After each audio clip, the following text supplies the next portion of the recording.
नमस्कार मंडळी मी गणेश ठाकरे न्यूज आगरी चॅनलवरती आपलं सहर्ष स्वागत आहे. मंडळी, अत्यंत महत्त्वाचं अपडेट आहे कर्जमाफीच्या संदर्भात. याही पूर्वी आपण कर्जमाफीची माहिती घेतली होती आणि परत आता कार्यकारी संस्थेच्या माध्यमातून जे काही नागपूर जिल्हा असेल त्या देखील जिल्ह्यातील कागदपत्र जमा केले जात आहेत. आता अनेकदा जे काही जिल्हे असतील त्या जिल्ह्यातील कागदपत्र जमा करण्याची प्रक्रिया सुरू झालेली आहे. आपल्या जर जिल्ह्यात कागदपत्र जमा करण्याची प्रक्रिया सुरू झाली असेल तर त्यासाठी कागदपत्र काय द्यायचे आहेत, कोणत्या बँकेचे कागदपत्र द्यायचे आहेत आणि त्याचबरोबर जे काही कर्ज असेल ते किती लाखापर्यंत केलं जाणार आहे आणि जी काय आता बच्चू कडू यांच्या माध्यमातून एक मोहीम राबवली जात आहे, एक मोर्चा काढला जाणार आहे 6 मार्चपर्यंत. या 6 मार्चपर्यंत सुद्धा शेतकऱ्यांची कर्जमाफी होण्याची शक्यता आहे. आता ही कर्जमाफी घेत असताना आपल्याला कागदपत्र काय द्यायचे आहेत, चुका कोणत्या करायच्या नाहीत आणि बँकेचं कर्ज हे कोणकोणत्या माफ केलं जाणार आहे याची माहिती आपण थोडक्यात घेण्याचा प्रयत्न करणार आहोत. तर मंडळी, मी गणेश ठाकरे न्यूज आगरी चॅनलवर आपलं सहर्ष स्वागत आहे. चॅनलवर नवीन असेल त्या साईड लाईक सबस्क्राईबचं काळं किंवा तांबडं बटन दिसेल त्याच्यावरती क्लिक करा. व्हिडिओ आवडला तर लाईक आणि शेअर करायला सुद्धा विसरू नका. म्हणजे ज्या अर्थी मोठ्या प्रमाणात शेती पिकाचं नुकसान झालेलं आहे, त्यानंतर शेतकरीसुद्धा आक्रमक झाले होते. बच्चू कडू असतील, रविकांत तुपकरे असतील, राजू शेट्टी असतील, त्यानंतर अनेक संघटना होत्या, त्यांनीसुद्धा मोठ्या प्रमाणात त्या ठिकाणी उठाव केला होता आणि त्यानंतर राज्य सरकारने एक आपल्याला तारीख दिली होती, 30 जूनपर्यंत शेतकऱ्यांची कर्जमाफी करू. आता त्या 30 जूनच्या कर्जमाफीच्या संदर्भात जे काही प्रक्रिया असतील त्याला वेग आलेला आहे. कागदपत्र जमा करण्याची प्रक्रिया सुरू झालेली आहे. आता समजून घ्या, जर आपल्याकडे बँकेचं कर्ज असेल, मग 2020च्या नंतरचं कर्ज असेल किंवा 2025पर्यंत कर्ज असेल, त्या दरम्यान शेतकऱ्यांची कर्जमाफी केली जाणार आहे आणि त्या थकीत शेतकऱ्यांचे कागदपत्र जमा होण्याकरता सुरुवात केलेली आहे. कागदपत्र हे घेतले जात आहेत बँकेच्या माध्यमातून, सहकारी मध्यवर्ती बँकेच्या माध्यमातून. आता यामध्ये बँकेचं पासबुक घेतलं जात आहे. ज्या शेतकऱ्यांच्या नावावर जमीन आहे त्या शेतकऱ्यांची 7/12 होल्डिंग आणि त्याचबरोबर फार्मर आय डी अशा पद्धतीने कागदपत्र जमा करण्याची प्रक्रिया सुरू झालेली आहे. आता अनेकदा काय होते की एखाद्या घरातील कुटुंबातील व्यक्ती, त्या व्यक्तीचं त्या ठिकाणी निधन झालेलं असते, त्याच्या नावावरती जमीन असते, परंतु त्याचं निधन झाल्यानंतर त्या वारसाच्या नावावरती ते नाव पडतात त्या 7/12वरती. अशा शेतकऱ्यांनी काय करायचं आहे, जी व्यक्ती आपल्या घरातील मयत आहे त्या घरातील व्यक्तीचं मयतचं जे काही प्रमाणपत्र असेल, मृत्यूचा दाखला, ते घ्यायचं आहे. त्यानंतर आपलं व्यक्तिगत बँकेचं पासबुक द्यायचं आहे. त्यानंतर आपल्या ज्या व्यक्तीचं जे काही निधन झालं त्या व्यक्तीची 7/12 होल्डिंग अशा पद्धतीने कागद द्यायचे आहेत. आणि जर आपल्या घरातील आपण कुटुंब असेल किंवा प्रथमतः ज्या व्यक्तीचं नाव येते म्हणजे 7/12ला काय होते की पतीची जमीन असेल ती त्या पत्नीच्या नावावर होते किंवा जर पत्नी नसेल तर त्या मुलाच्या नावावरती ती जमीन होते. म्हणून काय करायचं, जर पत्नी त्या ठिकाणी प्रथमतः नाव दिसत असेल 7/12ला तर त्या व्यक्तीचं आपल्याला बँकेचं पासबुक द्यायचं आहे. त्याच व्यक्तीचं तुम्हाला फार्मर आय डी द्यायचं आहे. त्याच व्यक्तीचं तुम्हाला आधार कार्ड द्यायचं आहे आणि जो काही चालू नंबर असेल मोबाईल नंबर सध्याचा तो तुम्हाला द्यायचा आहे. आणि विशेषतः तुम्हाला जर आपलं आधार कार्ड अपडेट नसेल तर ते आधारसुद्धा आपल्याला अपडेट करून घ्यायचं आहे. अशा पद्धतीने कागदपत्र द्यायचे आहेत. ह्या चुका करू नका. काय होते, एखादी व्यक्ती माहीत असते, त्या व्यक्तीचं कागदपत्रच त्या ठिकाणी जात नाही तर डाटा कुठून जाणार आहे. आज मी काल माझ्याकडे बडोदा बँकेची मिनी शाखा आहे आणि त्या आधारे अनेकदा काही शेतकऱ्यांचे कागदपत्र त्या ठिकाणी जोडलेले नाहीत. तर मला काल बँकेच्या माध्यमातून एक फोन आला होता आधार कार्ड देण्यासाठी.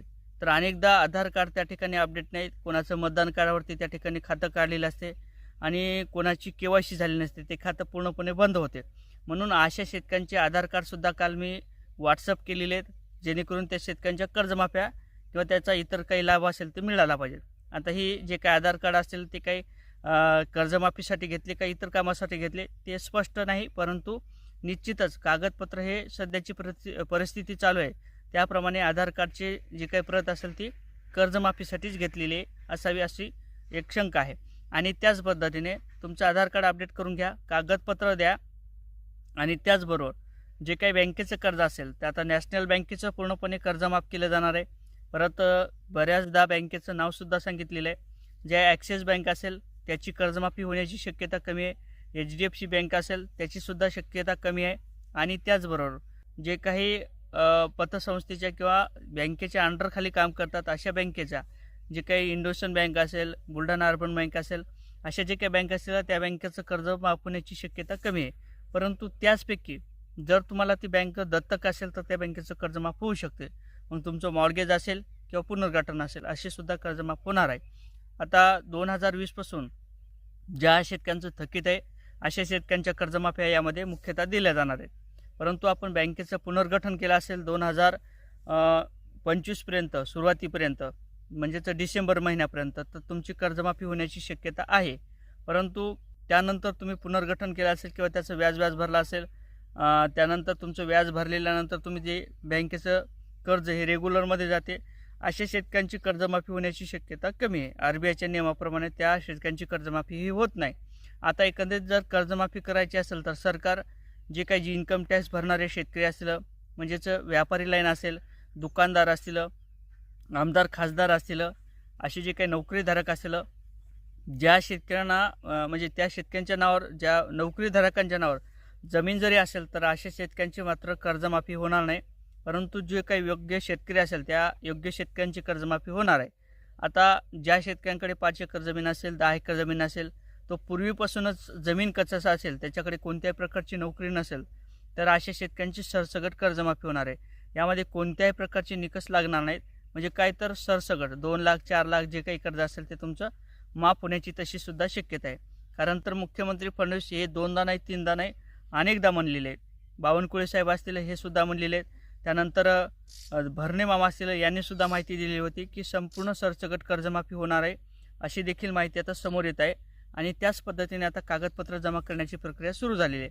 परत सांगतो, कागदपत्र करत असताना किंवा देत असताना जर एखाद्या व्यक्तीचं त्या ठिकाणी बँकेचं पासबुक हे जॉईंट असेल तर अशा शेतकऱ्यांचं सुद्धा बँकेचं पासबुक हे सेपरेट करून घ्या. अनेकदा सांगितलेलं आहे मी, कारण तर माझा स्वतःचा अनुभव आहे. 2019ला जी काही कर्जमाफी झाली होती, 2017ला जी काही कर्जमाफी झाली होती, त्यावेळेस अनेकदा शेतकऱ्यांचं कर्जमाफ झालं नाही. काय होते, दोघा भावाच्या नावावरती वेगळी जमीन असते, परंतु काही वेळेस काय होते, जे काही खातं असेल ते लहान असताना काढलं जाते, त्याचा वारस हे आई किंवा वडील असतात. म्हणून अशा शेतकऱ्यांचं त्या ठिकाणी जॉईंट खातं काढलं जाते. मग जॉईंट खातं काढल्यानंतर काय होते, जी काही माहिती असेल ती एका शेतकऱ्यांची त्या ठिकाणी पाठवली जाते. तर एका शेतकऱ्यांमधून म्हणजे 2 लाखाचे जे काही नेम लावले होते, 3 लाखाचे जे काही नेम लावले होते, त्या पद्धतीने एकाच शेतकऱ्यांची कर्जमाफी दिली जाते, तर एका शेतकऱ्यांना त्या ठिकाणी वंचित ठेवले जाते. म्हणून काय करायचं आहे, बँकेचं खातं सेपरेट करून घ्या जर जॉईंट असेल तर. अशा शेतकऱ्यांना जर आपल्याला कर्जमाफी पाहिजे असेल तर ही माहिती महत्त्वाची असणार आहे.